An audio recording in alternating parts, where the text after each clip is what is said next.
wabarakatuh. Salam sejahtera bagi kita semua, tapi pun tensi politik semakin tinggi. Para bakal calon kandidat tak henti mencari simpati. Sejumlah partai digoda untuk membantu sang nahkoda supaya mempertahankan kuasa. Segala cara ditempuh agar semua berlalu. Mata warga dialihkan kepada dua nama, petahana atau sang penantang yang sedang berjuang menarik empati para petinggi di negeri ini. Opini serta prediksi tak henti sampai saat ini. Bukan hanya warga saja, bahkan awak media pun ikut membahas terkait elektabilitas kita semua, hanya menunggu keputusan. Siapakah yang akan memimpin Kabupaten Pesawaran di periode ke depan? Saya Atna Fujizati, inilah Bincang Demokrasi.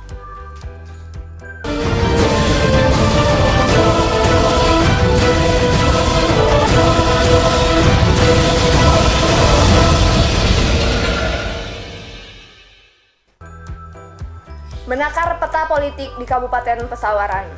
Sudah hadir bersama saya, Bang Randi Septian, seorang jurnalis yang juga merupakan salah satu tokoh pemuda di Kabupaten Pesawaran.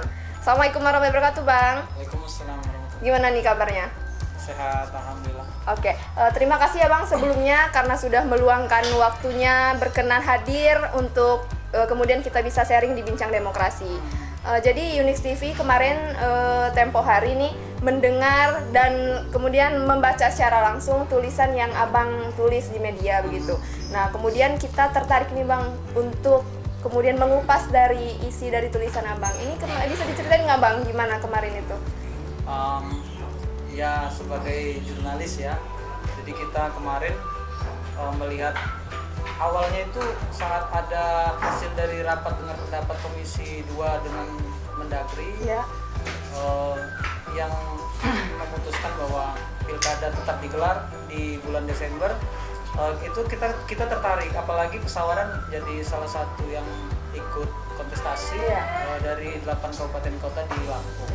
Jadi kita tulis ada 2 tulisan sih sebenarnya, tapi yang tulisan pertama itu opini saya sebagai jurnalis menakar peta politik lah. Iya.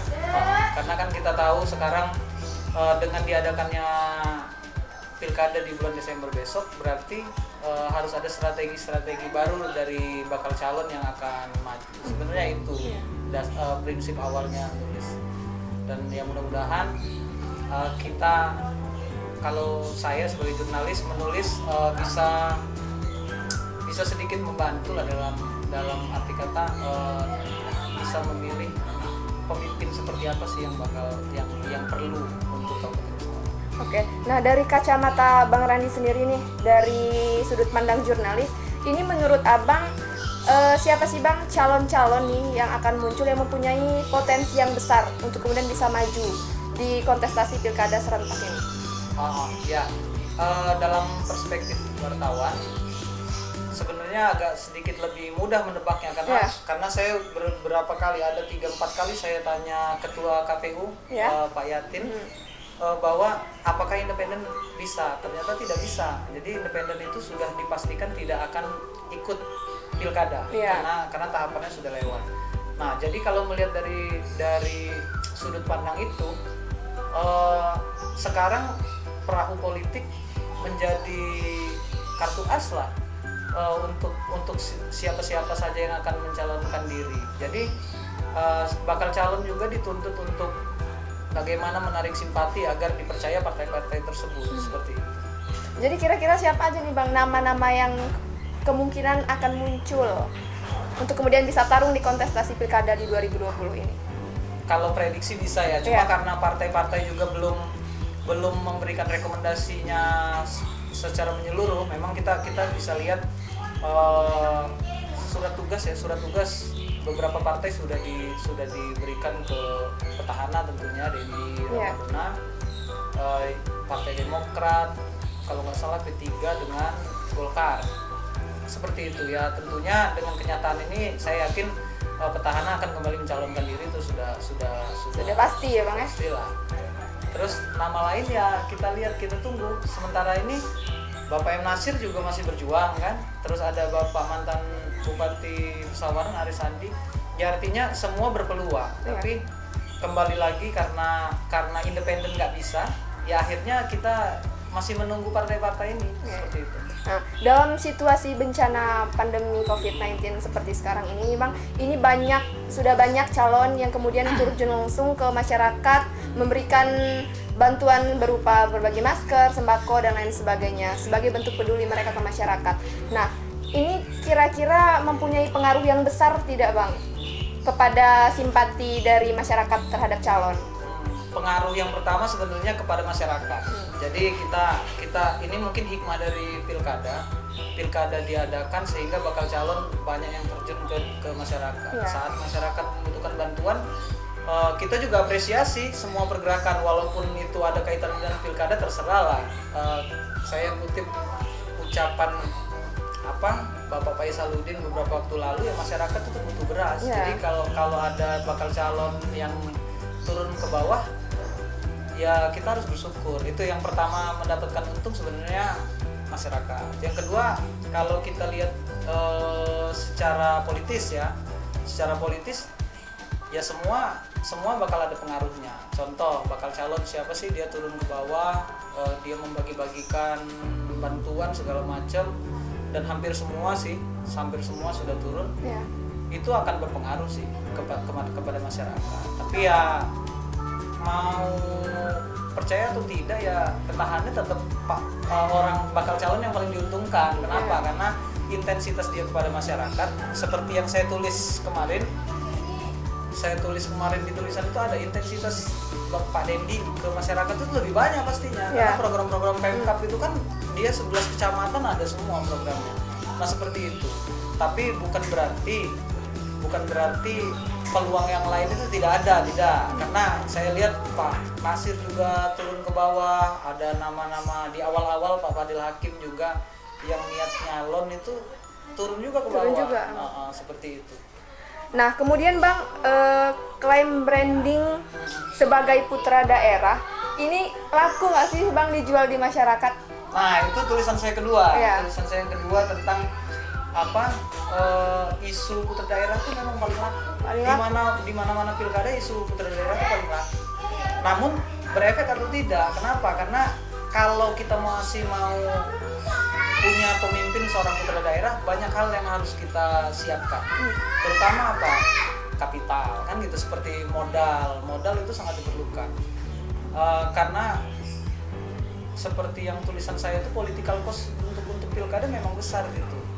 Sementara ini banyak putra daerah itu mundur beratur karena modal itu sendiri. Nah, kalau masih punya semangat ingin daerah tersebut dipimpin oleh putra daerah, PR-nya banyak ya. Jadi itu problemnya harus diatasi sementara itu. Selain dia modal, dia juga harus menarik hati masyarakat, itu positif lah. Dia akan menarik perhatian sehingga masyarakat memilih dia, dan lagi dia harus piawai menaklukkan partai-partai ini. Percuma juga kalau nggak punya partai, apalagi independen udah nggak bisa ini. Jadi mau nggak mau perahu itu menjadi barang paling seksi lah, paling harus diburu, karena tanpa perahu dia nggak bisa nyala. Oke, jadi poinnya ini sebenarnya laku dijual, tetapi berefek atau tidak ini belum tentu ya Bang ya? Kalau saya melihat ada, tapi belum sih sebenarnya karena kenapa? Selama ini kita lihat contoh ke belakang aja lah. Contoh ke belakang bahwa putra daerah juga belum bisa. Saya sih berharap sebagai putra daerah Pesawaran, saya juga berharap adanya putra daerah yang akan menjadi pemimpin kelak di Kabupaten Pesawaran. Oke Bang, membaca dari konstelasi politik yang ada di Pesawaran sendiri, ini kira-kira ada berapa calon nih Bang yang akan muncul? Apalagi yang kita tahu kan sekarang ini kan lagi gencar-gencarnya nih, para calon ini ingin mendapatkan rekomendasi dari partai. Di sisi lain kita tahu bahwa calon independen itu sudah dipastikan tidak ada di pilkada di 2020 ini. Ini menurut prediksi Abang gimana nih Bang, bangunan koalisi yang akan terbangun? Kalau pandangan saya secara pribadi sih, kalau melihat dari pilkada sebelumnya, yang jelas kita sudah kekurangan dua calon. Kemarin kan ada 2 atau 3 calon independen. Nah sekarang nggak ada. Ya artinya head to head juga memungkinkan sih sebenarnya. apakah petahana melawan Pak Nasir atau melawan Pak Aris Sandi, kita tetap tunggu rekomendasi. Tapi memang 2 maksimal 3 lah kalau menurut saya. Tapi kalau untuk hari ini kayaknya cuma 2 loh. Kalau dari kacamata saya ya, Iya.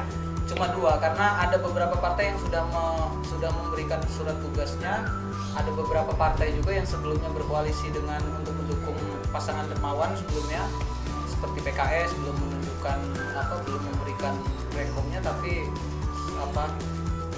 mungkin tinggal menunggu waktu lah itu rekom itu ke petahana. Kalau saya sering ngobrol dengan ketua partai PKS musyawarah seperti itu. Head to head lah kalau prediksi saya head to head. Oke, 2 pasangan calon ini kira-kira siapa aja nih Bang? Siapa berpasangan dengan siapa? Menurut analisa Abang ketika kita melihat dinamika yang ada saat ini. Nah, kalau analisa enggak sih, hari ini juga lagi ramai dibahas karena ada surat undangan dari DPP PDI kemarin, Ya. Pak Dendi dengan Pak Marzuki, dan Pak Nasir sudah lebih dulu mengumumkan wakilnya dari Partai Nasdem ya, Naldiri Nara. Ya. Mungkin head to head itu kalau prediksi saya secara pribadi ya, tapi kita harus menghargai perjuangan bakal calon lain. Kita kan masih punya nama seperti Pak Aris Sandi, itu Ya. tidak bisa kita kesampingkan. Pak Aris Sandi, Mustika Bahrum, atau Pak Ketua DPD Golkar Yusak, dan ada Pak Faisaluddin. Masih banyak lah nama itu. Kita tidak bisa mengesampingkan nama-nama tersebut, tapi kalau prediksi saya pribadi 2 pasang itu sih. Oke, gimana nih Bang kira-kira peluang untuk nama-nama yang muncul tadi seperti petahana Dendi, kemudian ada juga mantan Bupati Aris Sandi, ada juga Nasir, Fadil, dan Suryan Syahralim. Ini kira-kira peluangnya gimana nih Bang? Saya secara objektif di tulisan saya yang pertama itu, karena kan saya diajak dialog ini karena tulisan saya Iya. di media tersebut. Kalau menurut saya kita tidak bisa menafikan bahwa kalau petahana sudah dia pernah menang, artinya dia punya masa. Iya. Kalau penantangnya misal contoh Pak Nasir, kita harus meyakini bahwa dia punya masa besar. Iya. Punya masa besar, dia ketua DPRD, tanda kutip identik lah nama M. Nasir ketua DPRD, artinya dia punya masa. Saya yakin persaingan ini kalau dia head to head relatif berimbang. Pak Aris Sandi juga, dia pernah jadi juga kan, dia pernah jadi bupati. Saya yakin masih banyak loyalis dia yang tersisa, bahkan mungkin bertambah seperti itu. Dan nama-nama lainnya mungkin ya adalah strategi masing-masing kan. Yeah. Ya nama yang ini tadi karena sebutkan tadi. Oke Bang, melihat situasi saat ini kemungkinan petahana melawan kota kosong ini kira-kira ada nggak Bang? Nah ini yang menarik. Dari awal partai buka penjaringan, saya yakin dan percaya semua bakal calon lain sudah memberikan estimasi terburuk, yaitu petahana kota kosong. Kenapa? Karena petahana kita ketahui semua partai yang buka penjaringan dia daftar. Jadi saya yakin bakal calon lain itu sudah memperhitungkan itu. Yeah.